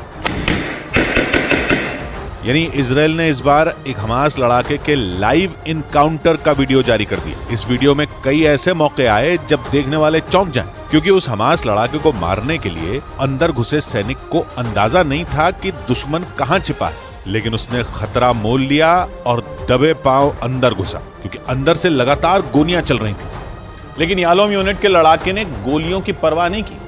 यही नहीं, वीडियो जारी करते समय इजराइल की सेना ने दावा किया कि हमास लड़ाकों से लड़ने वाला उसका सैनिक घायल था, क्योंकि इमारत के अंदर बैठे हमास लड़ाकों ने लगातार फायरिंग की। एक बार तो इजराइल के उस सैनिक को फायरिंग रोककर पीछे हटना पड़ा और वो दरवाजे से दूर हटकर पीछे बैठ गया। लेकिन तभी कुछ ऐसा हुआ कि उस इजरायली सैनिक की जान पर बनाई, क्योंकि इमारत के अंदर बैठे एक हमास लड़ाके ने उस पर बम फेंक दिया और ऐसा धमाका हुआ कि पूरी जगह धुएं से भर गई। धमाके के बाद हुआ धुआं इतना ज्यादा था कि कुछ देर तक इजराइल का वो सैनिक हिला तक नहीं। इस दौरान अंदर से गोलियां चलती रहीं और बाहर बैठे उस सैनिक ने कोई हरकत नहीं की। लेकिन थोड़ी ही देर बाद वो उठा, वो गोलियां चलाते हुए अंदर घुसा और दबे पांव आगे बढ़ा और अचानक उसका सामना अंदर मौजूद एक हमास लड़ाके से हो गया और उसने उस लड़ाके की आंखों में आंखें डालकर गोलियां चला दी। गोलियां चलाते ही ये सैनिक मुड़ गया और आगे की तस्वीरें रिकॉर्ड नहीं हो पाई, क्योंकि कैमरा उस सैनिक के हेलमेट में लगा था। लेकिन इजराइल ने दावा किया कि उसके सैनिक ने वहां मौजूद हमास के दोनों लड़ाकों का काम तमाम कर दिया। इस दौरान एनकाउंटर करने वाले सैनिक को भी चोट लगी, क्योंकि एनकाउंटर के दौरान हमास लड़ाकों ने लगातार फायरिंग की। बाहर बैठा इजराइल का वो सैनिक एक गोली चलाता तो अंदर से कई राउंड फायरिंग होती। यह सिलसिला लंबा चला, क्योंकि हमास लड़ाकों को जवाब देने के लिए इजराइल के उस सैनिक ने टारगेट फायरिंग की और पहले एक गोली चलाई और फिर दनादन कई बार फायरिंग की। थोड़ी देर में हमास का एक लड़ाका जमीन पर पड़ा नजर आया। वीडियो में मारे गए लड़ाके को हाईलाइट करके दिखाया गया, लेकिन काम यहीं खत्म नहीं हुआ, क्योंकि अंदर एक और लड़ाका मौजूद था और अपने साथी की मौत के बाद उसने फायरिंग भी की और बम भी फेंका। लेकिन वो इजराइल के सैनिक को रोक नहीं पाया, क्योंकि हमास लड़ाकों से लड़ने पहुंचा सैनिक याहलोम यूनिट का है और इस यूनिट के सैनिकों को ऐसे ऑपरेशन करने में महारत हासिल होती है, क्योंकि हमास लड़ाकों से भिड़ने वाला याहलोम यूनिट का सैनिक गोलियों के बीच बेधड़क अंदर घुसा और पॉइंट ब्लैंक रेंज से हमास लड़ाके को मौत के घाट उतार दिया। पॉइंट ब्लैंक रेंज का मतलब होता है टारगेट पर 12 इंच या उससे भी कम दूरी पर निशाना साधना। आसान शब्दों में कहें तो पॉइंट ब्लैंक रेंज का मतलब है बेहद करीब से गोली लगना या मारना, और इतनी नजदीक से हमला होने पर टारगेट का बचना करीब करीब नामुमकिन होता है। इजराइल के उस सैनिक ने इतने ही पास से उस हमास लड़ाके को मारा। इजराइल ने दावा किया कि याहलोम यूनिट इसी तरह गाजा में हमास लड़ाकों का एनकाउंटर कर रही है और एक एक करके हमास लड़ाकों को ढेर कर रही है। इजराइल की सेना की याहलोम यूनिट को सुरंगों को बर्बाद करने में माहिर माना जाता है और इजराइल की सेना ने दावा किया कि उसने गाजा में कई सुरंगों को बर्बाद कर दिया है और यह सिलसिला लगातार जारी है। कुछ दिन पहले ही इस यूनिट ने जबालिया कैंप में भी छापा मारा था और हमास लड़ाकों को ढेर करने का दावा किया था। रेड का वीडियो भी जारी किया गया था और कुछ ही दिन बाद याहलोम यूनिट का एक और वीडियो आ गया यानी याहलोम यूनिट ने गाजा में हमास की नाक में दम कर रखा है। इजराइल की हिब्रू भाषा में याहलोम का मतलब होता है हीरा और याहलोम यूनिट को 1995 में बनाया गया था। 2014 में इस यूनिट में सैनिकों की संख्या दुगनी कर दी गई थी क्योंकि याहलोम यूनिट में शामिल सैनिकों को सुरंगों में जंग लड़ने की ट्रेनिंग दी जाती है और ये यूनिट इससे पहले भी गाजा में हमास को अच्छा खासा नुकसान पहुंचा चुकी है और इसीलिए गाजा में जमीनी जंग तेज होते ही याहलोम यूनिट को मैदान में उतार दिया गया। इस यूनिट ने पहले जबालिया कैंप में छिपे हमास लड़ाकों को ढेर किया और फिर गाजा में हमास का बड़ा ठिकाना कहे जाने वाले शुजैया इलाके में पहुंच गई और वहां पहुंचकर हमास लड़ाकों को उन्हीं के ठिकाने में घुसकर मारा क्योंकि गाजा के शुजैया इलाके को हमास के अहम ठिकानों में एक माना जाता है। शुजैया इलाके में गाजा की कई पुरानी इमारतें और मस्जिदें हैं। ये इलाका गाजा की सलाह अल दीन सड़क के आसपास फैला है और ये सड़क उत्तरी और दक्षिणी गाजा को जोड़ती है। इजरायली सेना की खतरनाक यूनिट ने इसी इलाके में हमास की कमर तोड़नी शुरू कर दी और हमास लड़ाकों को मारना शुरू कर दिया क्योंकि इजराइल जंग रोकने के लिए तैयार नहीं है बल्कि इजराइल की सेना ने गाजा की कमर तोड़ने के लिए जमीन के नीचे बनी उसकी सारी सुरंगों में पानी भरने की योजना बनाई है। लेकिन अमेरिकी मीडिया के मुताबिक इजराइल ने इसकी शुरुआत कर दी है क्योंकि इजराइल कह चुका है कि गाजा में उसका असली टारगेट हमास की सुरंगें हैं क्योंकि एक बार सुरंगें खत्म हो गई तो समझो हमास खत्म। और इसी बीच अमेरिकी मीडिया ने दावा किया कि इजराइल ने गाजा में हमास की सुरंगों में पानी भरना शुरू कर दिया और इसके लिए भूमध्य सागर के पानी का इस्तेमाल किया। यही नहीं, नेतन्याहू का बयान भी आ गया। उन्होंने एक बार फिर दोहराया कि हमास की हार से पहले इजराइल नहीं रुकेगा। יש פה כוח שרוצה להחריט את היהודים ומדינתם על פני האדמה ואנחנו נלחמים את אותה מלחמה באותה גבורה। इजराइल ने पूरे गाजा में जंग छेड़ रखी और उसकी सेना उत्तर से दक्षिणी गाजा तक हमास की सुरंगें खोद रही है। लेकिन इस चक्कर में फिलिस्तीन में मरने वाले आम लोगों का आंकड़ा 18,000 पार कर चुका है और इसी बात ने संयुक्त राष्ट्र को परेशान कर दिया। संयुक्त राष्ट्र लगातार युद्ध विराम के लिए इजराइल पर दबाव भी बना रहा है लेकिन इजराइल नहीं मान रहा। इस बीच संयुक्त राष्ट्र में गाजा में तुरंत युद्ध विराम से जुड़ा प्रस्ताव पास हो गया और 153 देशों ने गाजा में तुरंत युद्ध विराम से जुड़े प्रस्ताव के समर्थन में वोट दिया। प्रस्ताव का समर्थन करने वाले देशों में कई मुस्लिम देशों समेत भारत भी शामिल है जबकि अमेरिका समेत 10 देशों ने प्रस्ताव का विरोध किया और 23 देश वोटिंग का हिस्सा नहीं बने। संयुक्त राष्ट्र में युद्ध विराम का ये प्रस्ताव मानवीय आधार पर लाया गया और गाजा में आम लोगों की मौत पर चिंता जताई गई लेकिन इजराइल और अमेरिका ने इस प्रस्ताव का विरोध किया। इजराइल तो खुलकर कह चुका है कि वो पहले यहिया सिनवार को पकड़ेगा और फिर जंग रोकेगा और फिलहाल उसे यहिया सिनवार का सुराग तक नहीं मिला, यानी गाजा में जंग रुकती नजर नहीं आ रही। उधर वेस्ट बैंक के जेनिन शरणार्थी कैंप में इजराइल की सेना ने ड्रोन से भीषण हमला बोल दिया। इस हमले में फिलिस्तीन के 4 नागरिकों की मौत होने का दावा किया गया। 7 अक्टूबर को इजराइल पर हुए हमले के बाद से ही इजराइल की सेना लगातार वेस्ट बैंक के जेनिन में धावा बोल रही है और एक बार फिर उसने वहां जोरदार हमला बोला। इस बार हमले के लिए इजराइल की सेना ने ड्रोन का सहारा लिया। इस हमले का जो वीडियो सामने आया उसमें एक गली में 5 लोग खड़े दिखाई दिए। 4 लोग एक साथ खड़े थे जबकि एक उनसे कुछ दूर दिखाई दिया लेकिन कुछ ही पलों बाद वहां खड़े चारों लोगों के बीच एक तेज धमाका हुआ। धमाका होते ही चारों लोग उसकी चपेट में आकर जमीन पर गिर गए लेकिन 5वां आदमी वहां से भाग निकला। थोड़ी देर बाद ही धमाके में मारे गए लोगों के आसपास भीड़ जमा हो गई। लोग वहां चीख पुकार मचाने लगे। फिलिस्तीन ने आरोप लगाया कि इजराइल के इस हमले में उसके 4 नागरिक मारे गए और फिलिस्तीन के आरोपों पर इजराइल की सेना ने भी जवाब दिया। इजराइल ने कहा कि वो लोग सैनिकों को रोकने की कोशिश कर रहे थे और उन पर हमला भी कर रहे थे। इसका वीडियो भी इजराइल की सेना ने जारी किया और जो वीडियो सामने आया उसमें गली में खड़ा एक आदमी पत्थर फेंकता नजर आया। दावों के मुताबिक ये पथराव इजराइल की सेना की उस टुकड़ी पर किया गया जो वहां शरणार्थी शिविर में छापा मारने के लिए पहुंची थी। लेकिन विरोध के बावजूद इजराइल की सेना शरणार्थी शिविर में दाखिल हुई और वहां से कई लोगों को गिरफ्तार भी किया। रिपोर्ट के मुताबिक जेनिन में हमास के लड़ाकों के खिलाफ इजराइल की सेना का ऑपरेशन कई घंटों तक चला। इजराइल का दावा है कि जेनिन में मौजूद शरणार्थी शिविरों में अब भी हमास के लड़ाके छिपे हुए हैं और राज शिविरों में छिपे उन्हीं लड़ाकों को पकड़ने के लिए इजराइल की सेना जेनिन में बड़ा ऑपरेशन चला रही है। इस बीच इजराइल ने जेनिन में हुए ड्रोन हमले पर उठ रहे सवालों का भी जवाब दिया। और इजराइल ने आरोप लगाया कि जेनिन में सैन्य कार्रवाई के दौरान पहले हमास के लड़ाकों ने गोलीबारी शुरू की और उनके कई सैनिकों को निशाना बनाया। उसके बाद इजराइल की सेना ने जवाबी कार्रवाई की। इजराइल की सेना के दावों के मुताबिक जब वो शरणार्थी शिविर और इमारतों में सर्च ऑपरेशन चला रहे थे तभी फायरिंग शुरू हो गई और उसका जवाब देने के लिए पहले उन्होंने फायरिंग की और फिर ड्रोन से हमला किया। इजराइल की सेना जेनिन में बड़ा सैन्य ऑपरेशन चला रही है। एक तरफ जमीनी ऑपरेशन के जरिए जेनिन के शरणार्थी शिविरों में छिपे हमास के लड़ाकों को ढूंढा जा रहा है, दूसरी तरफ हवाई हमलों से हमास के अड्डे ध्वस्त करने का दावा किया जा रहा है।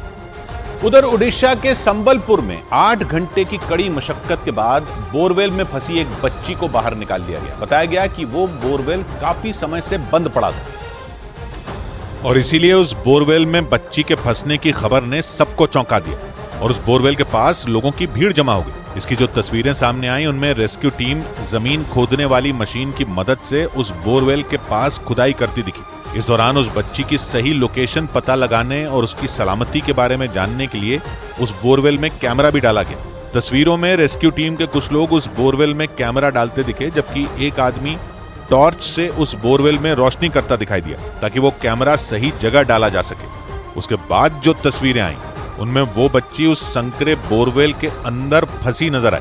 बताया गया कि उस बच्ची को निकालने के लिए बोरवेल के पास एक दूसरा गड्ढा किया गया और फिर उस बच्ची को सुरक्षित बाहर निकाल लिया गया। उसके बाद उसे फौरन अस्पताल में भर्ती करवा दिया गया क्योंकि वो बच्ची करीब 8 घंटे तक उस संकरे बोरवेल में फंसी रही। पुलिस के मुताबिक उस बच्ची के रोने की आवाज सुनकर आसपास के लोगों को उसके बोरवेल के अंदर फंसे होने का पता चला। उसके बाद पुलिस और रेस्क्यू टीम वहां पहुंची और उन्होंने तुरंत रेस्क्यू ऑपरेशन शुरू किया। बताया गया कि वो बच्ची करीब 20 फीट गहरे गड्ढे में गिर गई थी और करीब 8 घंटे तक चले रेस्क्यू ऑपरेशन के बाद उसे सुरक्षित बाहर निकाल लिया गया। रेस्क्यू टीम ने बताया कि बोरवेल के अंदर तापमान काफी कम था, ऐसे में उस बोरवेल के अंदर 100 वॉट का बल्ब डाला गया जिसकी गर्मी से उस बच्ची की जान बची रही। हालांकि इस बात का पता नहीं चल पाया कि वो बच्ची उस बोरवेल में फंसी कैसे, क्योंकि पुलिस को उस बच्ची के माता पिता के बारे में कोई जानकारी नहीं मिल पाई। ऐसे में वहां रहने वाले लोगों का मानना है कि हो सकता है कि कोई उस बच्ची को उस बोरवेल में फेंक कर चला गया हो।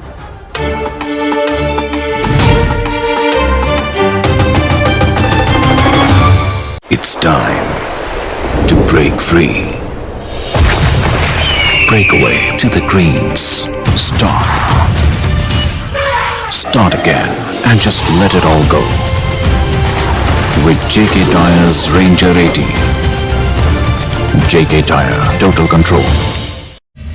ये नया इंडिया, नए नजरिए का इंडिया, जहां लोगों का नंबर 1 भरोसा बनता है वो जो उनके मुद्दे, उनकी आवाज निडर होकर उठाता है, लोगों की नंबर 1 पसंद बनता है वो जो सिर्फ रफ्तार नहीं जिम्मेदारी पर भी विश्वास रखता है। देश का नंबर 1 न्यूज चैनल बनता है वो जो देश हित और जनहित दोनों को सर्वोपरि समझता है। न्यूज़ 18 इंडिया, नए इंडिया का नया नंबर 1 न्यूज चैनल।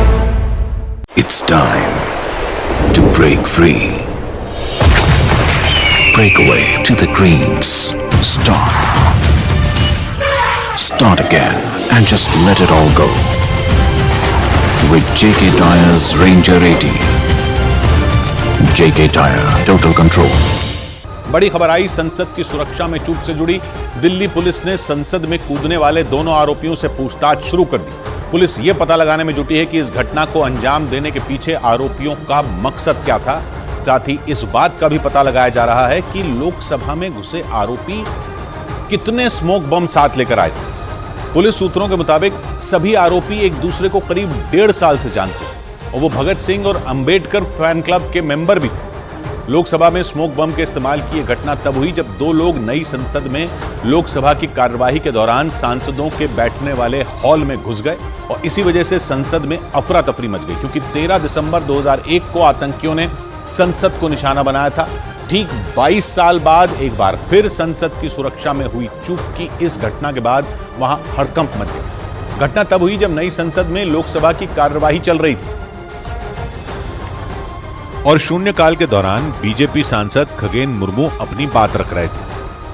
तभी 2 संदिग्ध लोकसभा की दर्शक दीर्घा से अचानक नीचे कूद गए। संसद के अंदर से इस घटना का जो वीडियो सामने आया उसमें एक आदमी सांसदों के बैठने वाली जगह पर कूदता दिखाई दिया। इसके बाद वहां मौजूद कुछ सुरक्षा कर्मी उस आदमी को पकड़ने की कोशिश में जुट गए। कुछ सांसद भी उसे काबू करने के लिए उसकी तरफ दौड़ पड़े, जबकि वहां मौजूद कुछ सांसद किसी अनहोनी की आशंका की वजह से बाहर की तरफ भागने लगे। लेकिन जैसे ही उस आदमी ने खुद को चारों तरफ से घिरा पाया, वो वहीं बैठ गया।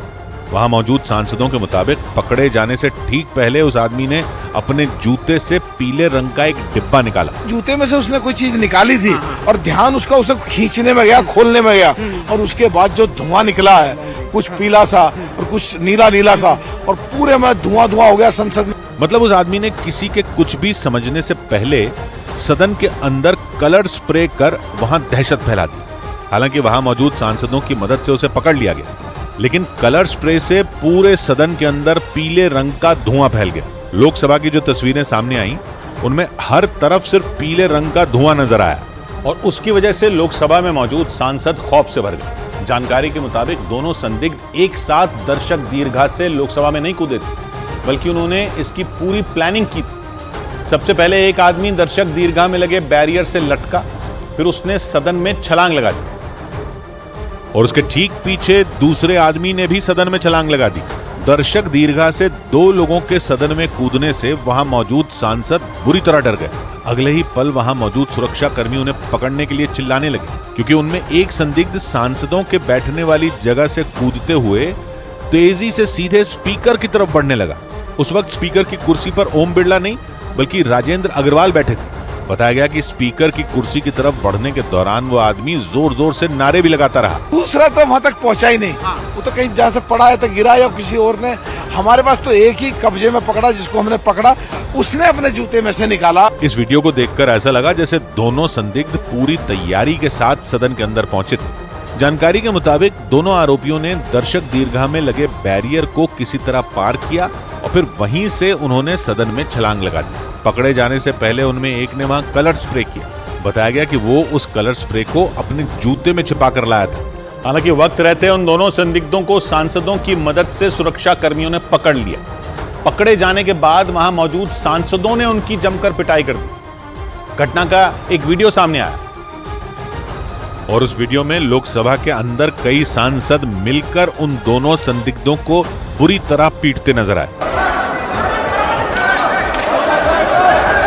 क्योंकि शून्यकाल के दौरान जिस तरीके से वो दोनों सदन में कूदे थे, उससे वहां खौफ पसर गया था। एक संदिग्ध तो स्पीकर की कुर्सी की तरफ बढ़ रहा था। उसे देखकर वहां मौजूद सांसद बुरी तरह घबरा गए थे। शीतकालीन सत्र होने की वजह से घटना के वक्त लोकसभा के अंदर कई सांसद मौजूद थे, और उन्हें वहां किसी बड़ी अनहोनी का डर सताने लगा था। इसी दौरान सांसद हनुमान बेनीवाल, गुरजीत सिंह औजला और वहां मौजूद दूसरे सांसदों ने घेर कर दोनों संदिग्धों को पकड़ लिया। सदन के अंदर हमारे सारे एमपी जितने साथी हैं वो पकड़ लिए दोनों को, कोई सिक्योरिटी वाले नहीं, सारे एमपी उनको पकड़ लिए। बाद में नाराज सांसदों ने तो उनकी जमकर पिटाई भी की। पिटाई का जो वीडियो सामने आया, उसमें कई सांसद जमीन पर गिरे उन दोनों आदमियों को मारते दिखाई दिए। कोई उन पर थप्पड़ बरसाता रहा, तो कोई उन्हें ताबड़तोड़ घूंसे मारता रहा। हालांकि बाद में दोनों आरोपियों को पुलिस के हवाले कर दिया गया। लेकिन संसद में हुई सुरक्षा चूक की इस घटना की वजह से वहां मौजूद सांसद बुरी तरह घबरा गए। हालांकि कुछ सांसदों ने हिम्मत दिखाकर दर्शक दीर्घा से लोकसभा में कूदने वाले दोनों संदिग्धों को पकड़ लिया, लेकिन इस घटना की वजह से वहां मौजूद सांसद दहशत से भर गए। कुछ सांसदों ने तो डर की वजह से वहां से बाहर की तरफ दौड़ लगा दी। पहले वो आगे वाले पिलर को लटकते रहे, लटकने के बाद में कूद पड़े, एक के पीछे दूसरा भी कूदा। कूदने के बाद में दोनों ने बेंच के ऊपर से कूदना स्टार्ट कर दिया। इस घटना के बाद तो लोकसभा के अंदर अफरा तफरी मच गई। दोनों संदिग्धों को पकड़ने के लिए सांसदों से लेकर सुरक्षा कर्मी तक दौड़ने लगे। उनमें एक संदिग्ध सांसदों की बैठने वाली जगह पर कूदते हुए आगे बढ़ने लगा। बाद में पकड़े जाने से पहले वो अपना जूता निकालने लगा। एक सेकंड को हमें झटका सा लगा कि कहीं ये जूता फेंक के मारेगा, फिर लगा चाहे मारे कम से कम वेपन हुआ और वो निकाल ले तो वो खतरनाक रहेगा। मतलब सांसदों को ये लगने लगा था कि दोनों संदिग्ध वहां कोई बड़ी वारदात कर सकते हैं। इसी वजह से घटना के बाद कई सांसदों ने संसद की सुरक्षा पर ही सवाल खड़े कर दिए। और इस बीच विजिटर गैलरी से छलांग लगाने वाले दोनों संदिग्धों की पुलिस ने पहचान कर ली। जानकारी के मुताबिक लोकसभा के अंदर स्मोक अटैक करने वाले दोनों आरोपियों के नाम सागर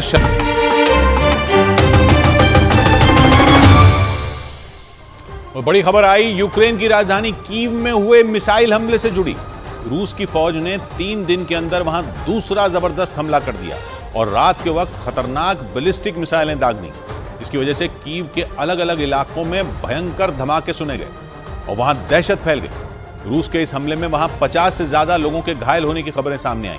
इससे 3 रोज पहले भी रूस ने कीव पर बड़ा हमला किया था, जिसकी वजह से वहां 4 लोग घायल हो गए थे।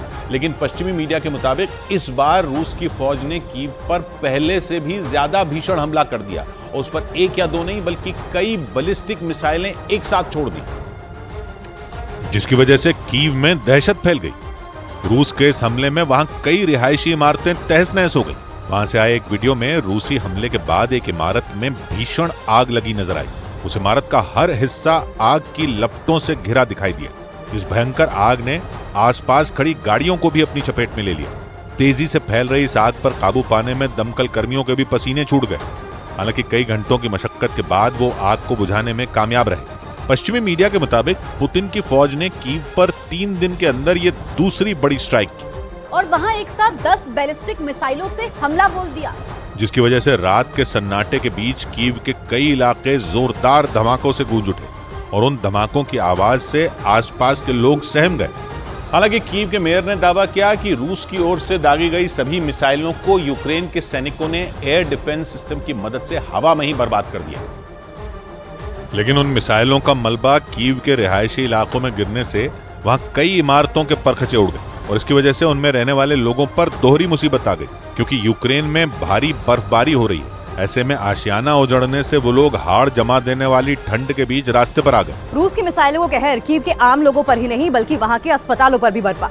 पश्चिमी मीडिया के मुताबिक यूक्रेन के सैनिकों ने रूस की जिन 10 मिसाइलों को तबाह किया, उनमें एक मिसाइल का मलबा कीव के पूर्वी इलाके दिनिप्रोव्स्की में बच्चों के उस अस्पताल पर गिरा, जिसकी वजह से उस अस्पताल को भारी नुकसान पहुंचा और वहां इलाज कराने वालों की मुश्किलें बढ़ गईं। कीव के मेयर ने रूस पर आबादी वाले इलाकों को टारगेट करने का आरोप लगाया और दावा किया कि रूसी मिसाइलों के मलबे की चपेट में आने से 1 दर्जन से ज्यादा इमारतों को नुकसान पहुंचा और 53 लोग घायल हो गए, जिनमें महिलाएं और बच्चे भी शामिल बताए गए। रूस की सेना ने कीव पर यह भीषण हमला ऐसे समय पर किया जब ज़ेलेंस्की वहां मौजूद नहीं थे, क्योंकि वो 1 रोज पहले ही कीव से अमेरिका के लिए रवाना हुए थे। अमेरिका दौरे पर ज़ेलेंस्की ने रूस के खिलाफ लड़ाई में अमेरिका और उसके सहयोगियों से और ज्यादा हथियार देने की अपील की।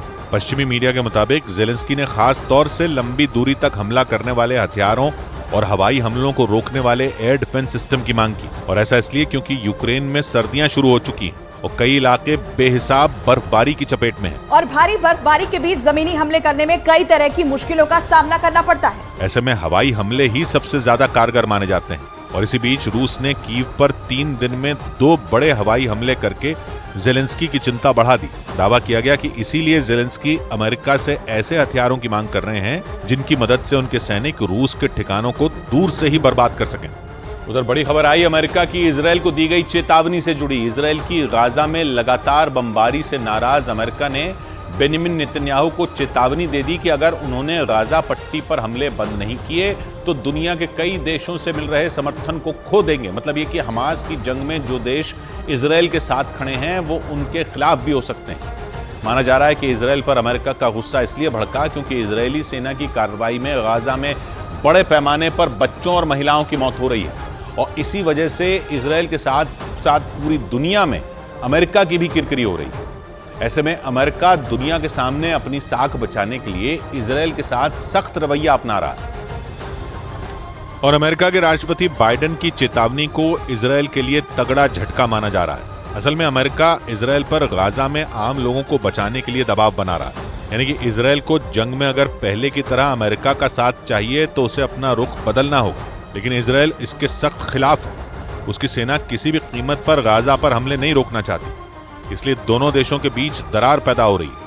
मतलब कि गाजा में भीषण हमलों की वजह से इजराइल दुनिया के देशों से समर्थन खो रहा है, क्योंकि उसके सबसे खास दोस्त अमेरिका ने ही अपना हाथ खींच लिया और दुनिया के सामने खुलकर इजराइल को चेतावनी देने पर मजबूर हो गया। असल में इस जंग के दौरान सिर्फ इजराइल ही नहीं बल्कि उसका साथ देने वाले अमेरिका पर भी कई सवाल उठने लगे, क्योंकि गाजा में इजराइल की सेना की कार्रवाई में बड़ी संख्या में बेगुनाह लोगों की मौत हुई और इसकी वजह से अमेरिका भड़क गया।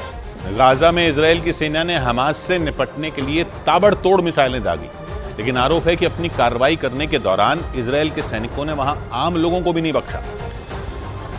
इतना ही नहीं, आरोप है कि इजरायल ने वहां बच्चों और महिलाओं पर भी रहम नहीं दिखाया, मतलब पूरे गाजा में कत्लेआम मचा दिया। दावा है कि इजरायल की फौज ने जो वहां भीषण बमबारी की, उसमें 18,000 से ज्यादा फिलिस्तीन के नागरिक मारे गए। उनमें करीब 8,000 बच्चे और 5,000 से ज्यादा महिलाएं शामिल हैं, जबकि जंग के दौरान 50,000 से ज्यादा लोग हमलों में घायल हो गए। इतना ही नहीं, करीब 8,000 लोग लापता बताए गए।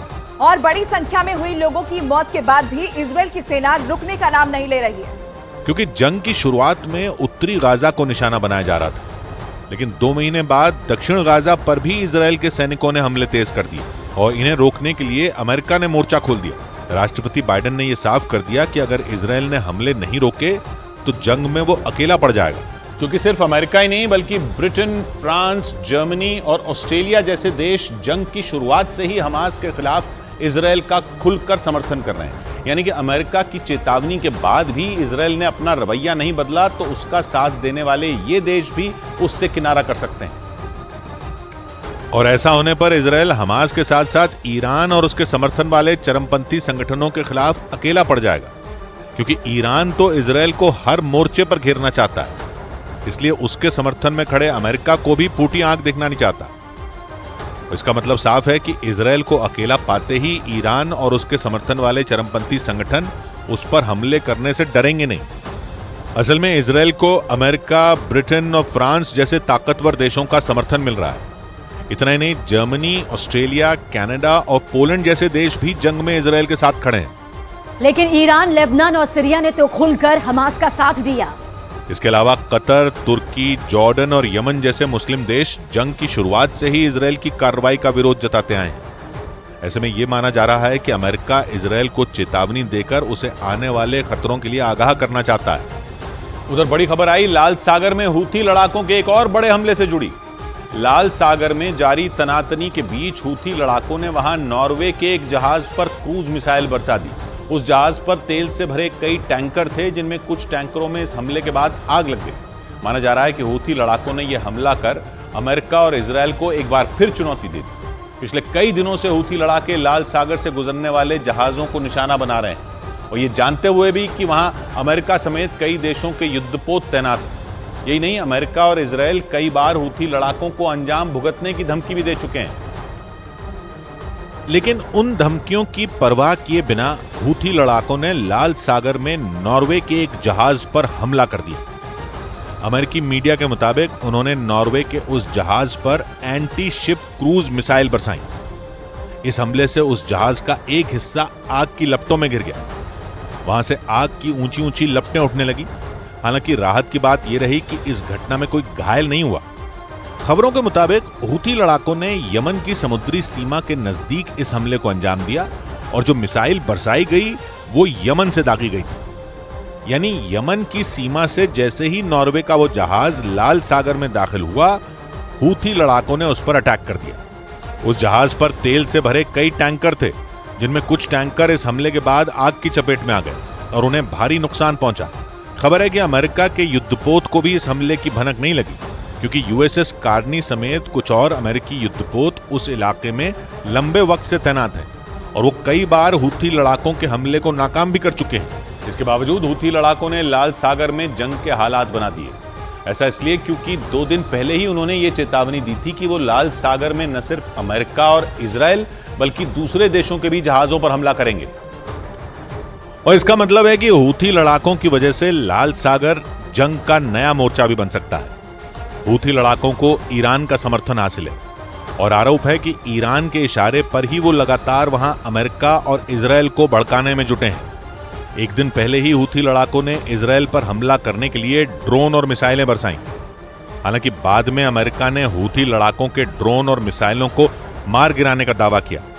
इसके बाद फ्रांस ने भी दावा किया कि उसकी नौसेना ने उनके 2 ड्रोन लाल सागर में तबाह कर दिए। इन हमलों के अगले दिन ही हूथी लड़ाकों ने नॉर्वे के जहाज को निशाना बनाया, और इसीलिए माना जा रहा है कि यमन के हूथी लड़ाकों को रोकना बहुत जरूरी हो गया है, क्योंकि उन पर जल्द लगाम नहीं लगाई गई तो लाल सागर से किसी भी जहाज का गुजरना खतरे को दावत देने के बराबर होगा।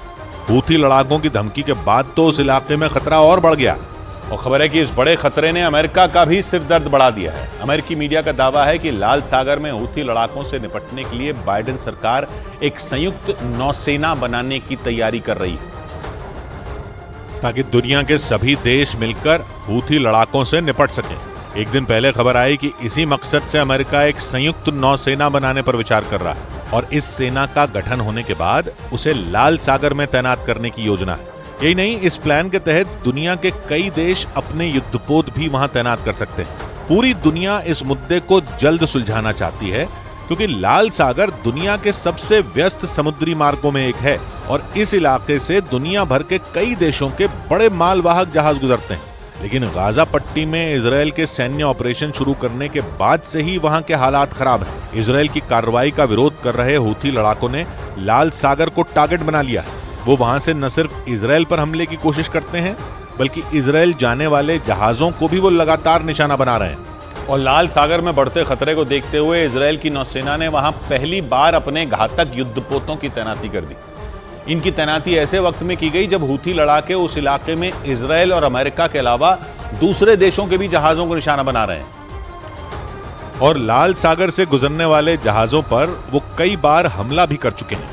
इस दौरान लड़ाकों ने न सिर्फ घातक ड्रोन का इस्तेमाल किया बल्कि क्रूज मिसाइलों से भी जहाजों को निशाना बनाने की कोशिश की। हालांकि उनके ज्यादातर हमले नाकाम हो चुके हैं, लेकिन लाल सागर में लगातार हमलों से इन दिनों तनाव चरम पर पहुंच चुका है। हूथी लड़ाकों ने वहां जंग के हालात बना दिए हैं और उनसे निपटने के लिए इजरायल और अमेरिका को नई रणनीति तक बनानी पड़ रही है। उसी के तहत इजरायल की नौसेना ने पहली बार लाल सागर में SAR 6 युद्धपोतों की तैनाती कर दी। अब तक इजरायल इन युद्धपोतों को भूमध्य सागर में ही तैनात करता आया है, लेकिन लाल सागर में हूथी लड़ाकों से लड़ने और उनके हमलों को नाकाम करने के लिए पहली बार इनका इस्तेमाल करने की तैयारी है। और हूथी लड़ाकों से परेशान इजरायल ने लेबनान के चरमपंथी संगठन हिजबुल्लाह से बातचीत की पेशकश कर दी। सऊदी अरब के न्यूज चैनल अल अरबिया के मुताबिक इजरायल हिजबुल्लाह के साथ समझौता करने के लिए तैयार है और ऐसे में यह माना जा रहा है कि लाल सागर में हूथी लड़ाकों का सामना कर रही इजरायल की सेना एक और जंग नहीं चाहती। पिछले 2 महीने से इजरायल लगातार हमास के खिलाफ गाजा में अपने ऑपरेशन को अंजाम दे रहा है, तो वहीं लाल सागर में हूथी लड़ाकों ने उसकी नाक में दम कर रखा है। मतलब इजरायल एक साथ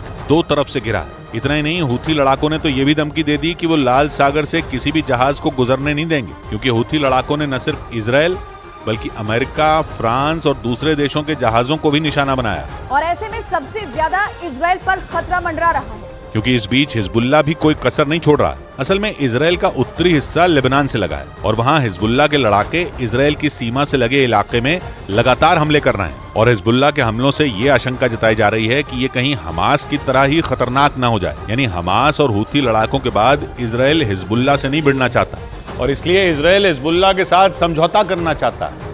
लेकिन दावा है कि इजरायल ने समझौता करने के साथ कुछ शर्तें भी हिजबुल्लाह के सामने रख दी। वहां के रक्षा मंत्री ने 2 टूक कह दिया कि यह समझौता तभी होगा जब लेबनान से लगने वाली इजरायल की सीमा पर हिजबुल्लाह के हमले रुकेंगे। जबकि इजरायल पर हमास के हमले के बाद से ही हिजबुल्लाह के लड़ाके उसके उत्तरी इलाकों में रुक रुक कर हमले कर रहे हैं। इसलिए इजरायल हिजबुल्लाह के साथ समझौता करते हुए कोई गलती नहीं करना चाहता, ताकि समझौते के साथ ही ये तय हो सके कि लेबनान से लगने वाली इजरायल की सीमा पूरी तरह सुरक्षित रहेगी।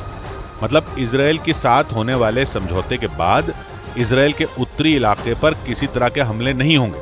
न्यूज चैनल अल अरबिया के मुताबिक इजरायल ने न सिर्फ हिजबुल्लाह के साथ समझौते की पेशकश की बल्कि अमेरिका के सामने भी यह मुद्दा उठाया और इसके बाद अमेरिका के विदेश मंत्री एंटनी ब्लिंकन ने दुनिया से अपील की कि हिजबुल्लाह पर इजरायल के खिलाफ कोई कार्रवाई न करने का दबाव बनाया जाए।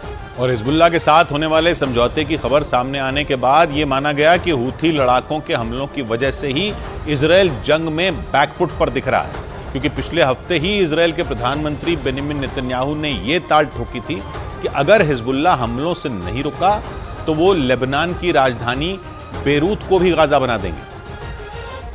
जिसका मतलब साफ था कि इजरायल की सेना ने जिस तरह हमास को तबाह करने के लिए गाजा में खतरनाक मिसाइलें दागी, ठीक वैसे ही इजरायल की फौज बेरूत को भी बर्बाद कर देगी। लेबनान इजरायल के उत्तरी सीमा की तरफ पड़ता और इजरायल की सीमा से उसकी राजधानी करीब 500 किलोमीटर दूर है। यानी वो इजराइल की लंबी दूरी की मिसाइलों की जद में। क्योंकि इजराइल के पास क्रूज मिसाइलों के साथ बैलिस्टिक मिसाइलें भी बड़ी संख्या में हैं। ऐसे में अगर बेंजामिन नेतन्याहू की धमकी को हल्के में लेकर हिजबुल्लाह ने जंग का तीसरा मोर्चा खोलने की कोशिश की तो उसका ये दाव भारी पड़ सकता है, क्योंकि बेरूत हिजबुल्लाह का गढ़ माना जाता है और वहां भीषण हमले करना मतलब हिजबुल्लाह को मिटाने जैसा हो सकता है। इसलिए इजराइल और हिजबुल्लाह के बीच होने वाले समझौते की खबर ने पूरी दुनिया को चौंका दिया। माना जा रहा है कि इजराइल एक तरफ हमास जबकि दूसरी तरफ हूथी लड़ाकों से निपटने में जुटा है, इसलिए वो हिजबुल्लाह के खिलाफ जंग छेड़ना नहीं चाहता। इधर भारतीय शेयर बाजार में भारी उठापटक देखने को मिली।